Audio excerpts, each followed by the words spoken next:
who are the typical type of people that join a teacher training program, and why do they join them? What do you normally see in your many years of experience? Yes.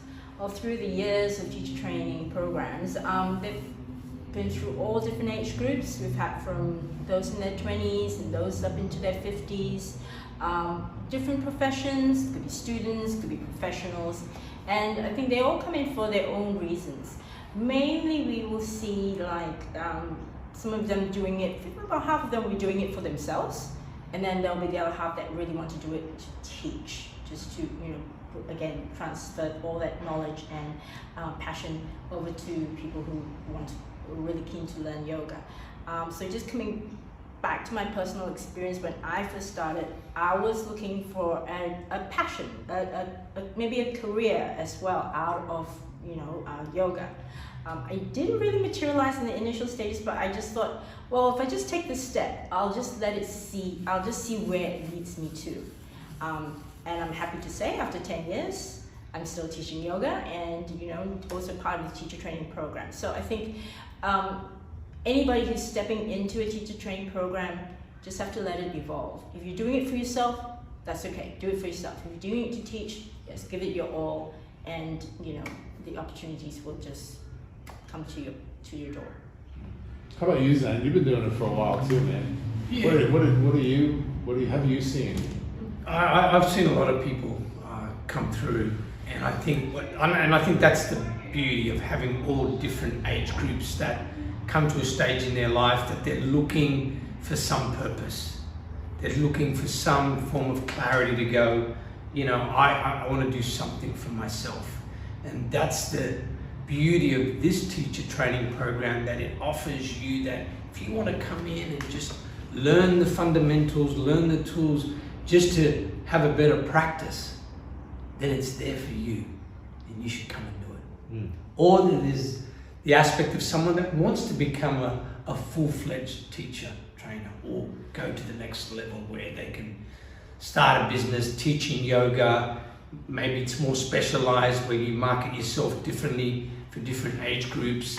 And that's what I love about here at Fire Shaper. We have across the board different age groups from all walks of life that have different reasoning, different purposes of why they come into it. Like from my personal experience, I started practicing it at Fire Shaper because I couldn't touch my toes. I was so inflexible, and that's the typical thing for men. And my realization was, man, I've got to do something to improve. And hence, when I came in, this changed my life on multiple levels, not just from practicing, and which I did, for 4 or 5 years, and then I decided that I wanted to become a full-fledged yoga teacher, and just showed me the pathway of inspiring, not just for myself, but for others. But one of the things that also taught me is how do I overcome my own personal barriers, my own challenges in my own life. Because from my experience, I've had my traumas growing up, and I learned to embrace and understand them, that they were there for a reason, and it taught me to be a better person. And teaching is now giving me the avenue to be able to share that with others, so they can relate, so they can overcome their challenges and barriers of life. Because we come in to Fire Shaper, we all have our down days. We don't have bad days, we just have bad moments. But we come and do our yoga practice and we feel good about ourselves. So probably the big thing for me is my mental health improved dramatically on a physiological level, psychological level. I really saw the difference, and I think that's the beauty of why you should do the teacher training program, because at some point all roads lead to the path of you finding that awakening of who you want to be, what it is that you truly want in your life, and how you can express that. And I think that's the magic. I love what you said. Don't let your bad moment make a bad day. Correct. Like, how typical is that? Like, one thing happened to you at 8 o'clock in the morning. It happened for exactly 3 minutes, from 8 o'clock to 8:03. You had this experience, and then it's now 5 o'clock at night, and someone says to you, "How was your day?" And you're like, "Oh, you wouldn't believe it. this morning, blah, blah, blah, blah, blah. And you allow that like singular moment to actually ruin your entire day. It's almost as bad as like one single person then completely ruins your whole experience for the whole week. They live in your head for the entire time. I just thought that was such a great thing. You know, you were sharing your personal experiences why you did teacher training. I was bored. You know, I was bored. And I have this fundamental understanding because I have a unique capacity to be able to teach the things that I become masterful at, right? And so, not yet doing an official teacher training program, I know this fundamental rule in life. If you're not growing, you're slowing, right?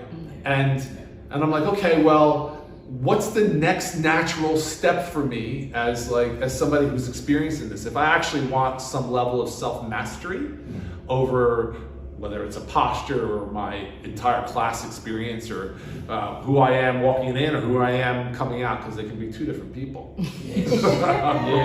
The person that walks into the class isn't always the same person that walks out of the class. I'll say that for the training. Whoever walks into that training is definitely not the same person that walks out of that training. You can't go back, because once you know, you know. Yeah. Once someone takes the curtain and opens it up, takes the lid off, and you see it, it's like that terrible video you saw on your social network. Once you saw it, you can never unsee it. Once you know, you know, and you can't go back. So knowing that growing is slowing, the next natural step, even for my own self-mastery, was then to go and say, okay, well, I actually need to learn the semantics of it, the red tape of it, the actual steps.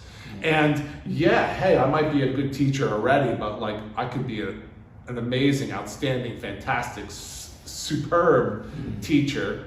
What are some necessary skills? And I found somebody that was capable of being able to teach and relay that information in a very cognitive way that I could understand it, an experiential way. Yes.